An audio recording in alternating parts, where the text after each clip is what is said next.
Scooby-Doo, where are you?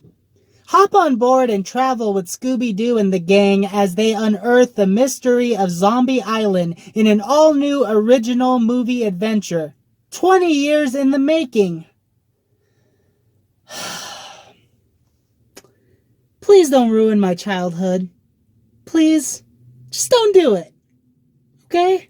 Hey everybody, it's your favorite friend and fiend, Kenneth Ramone, back here again in the Mystery Machine, the Cruiser Bruiser, back with you today with another awesome-tacular movie review for you guys today. And today I will be reviewing Scooby-Doo Return to Zombie Island. It is the long-awaited sequel to this masterpiece right here, Scooby-Doo on Zombie Island.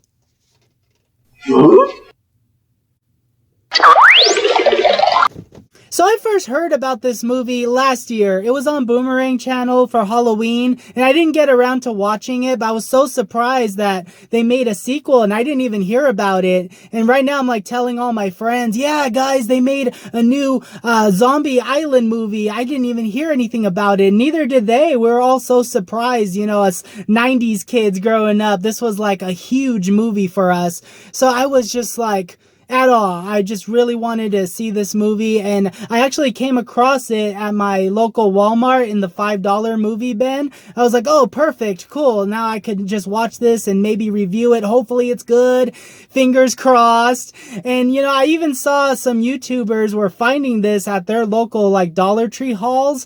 And so I was like, well, if it's landing in the Dollar Trees, this is not a good sign, guys. I hope this movie's decent.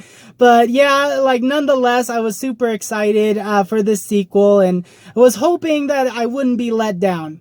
So what's cool about this movie is that, you know, even though like cast members have come and gone when it comes to like the Scooby-Doo mystery gang and some have passed away, but in this case, Frank Welker, he's still doing the voice of Fred, and he's been doing it all these years, and he's back for this one. Of course, we got Matthew Lillard, who's been doing the voice of Shaggy for many years, ever since he did the live-action Scooby-Doo. I know they changed up the voice cast for the new Scoob movie, which I still have yet to see. I hear it's not that good, but here we get the OGs that have been doing it for a while, which is really cool. Alrighty guys, well the beginning of the movie just starts out with the gang just kind of reflecting on their 40-year career of just hunting down these monsters and unmasking all the people involved in these mysteries. And then it gets to the point where they're just kind of fed up with it. You know, they've had a long career, they're ready to retire, maybe just go on vacation. Like right now! Yeah, no. So just conveniently, they win a trip to Moonstar Island Resort, alright, in a raffle that's held by Elvira. I mean, it's kind of funny how they did the guest appearance there, but yeah, it works. It works. It was cool.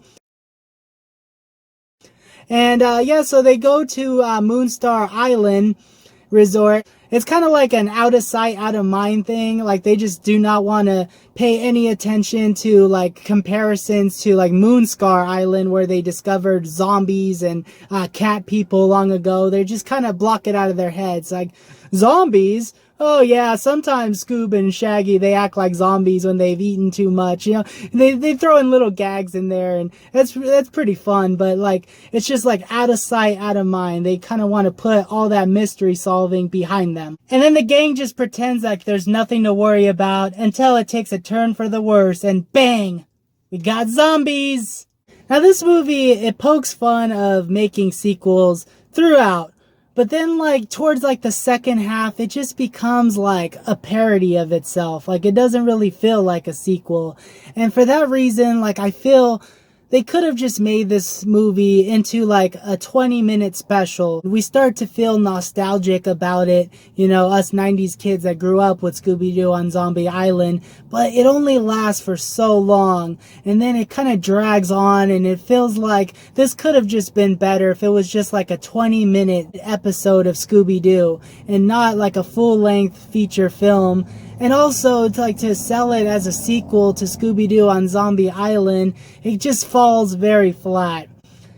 And it's very campy. It's not as spooky as the original was. And, you know, this movie has actually gotten some praise, like when it comes to like original Scooby-Doo fans, because they feel like Scooby-Doo on Zombie Island kind of went against like the original formula of like masked monsters, and they kind of added this supernatural element to it. But I feel like that's what worked. And that's what us people that grew up with that movie really liked about it, where it felt like a horror movie, but it was also fun because it was Scooby-Doo and they kind of had their own horror movie.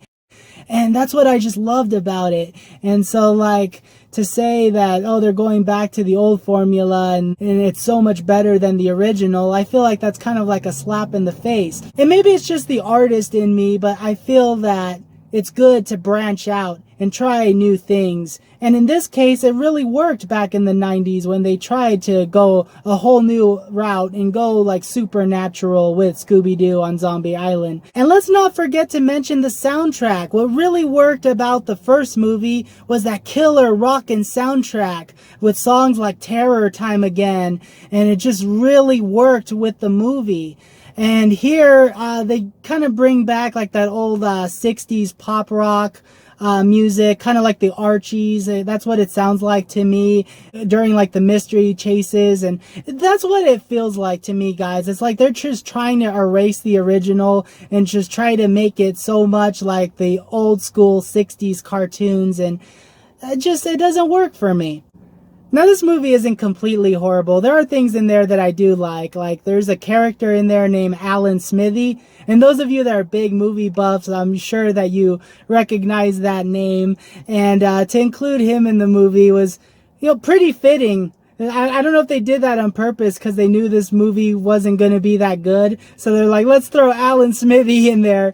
And I don't want to spoil, like, where this movie makes a turn, but I just feel like, in my personal opinion, it just takes a turn for the worse. It just becomes a parody of itself. And that's where this is like a problem, where like the movie itself feels like a sketch. And I notice like a lot of sequels have this problem. It's not just this movie. It's also like Dumb and Dumber 2. And I hear Coming to America has the same problem, where it just feels like a 2-hour sketch that could have been shortened into 20 minutes, you know? Yeah, it's good to like have a little revival, a little reunion, so to speak, of like characters coming back together and like actors reprising their roles after 20 years. But to make like a full-length feature of it, and it just doesn't work, and it doesn't have that rewatchability. I will say that I did enjoy the animation style, and that they brought back like elements of animation from the original 90s picture. But when they start to bring back the characters such as the werewolf people and Simone and Lena, it's just very brief.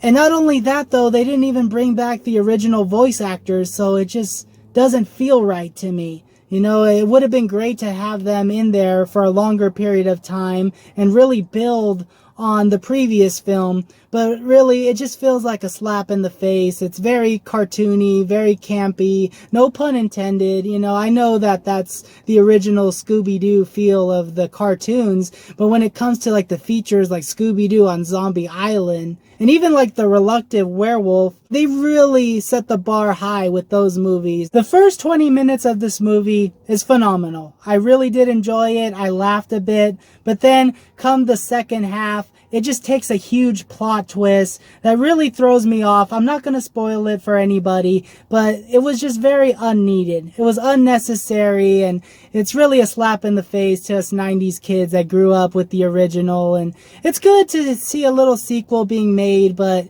this feels just like a parody, like a spoof. It doesn't feel like a genuine Return to Zombie Island sequel as I had hoped it would be.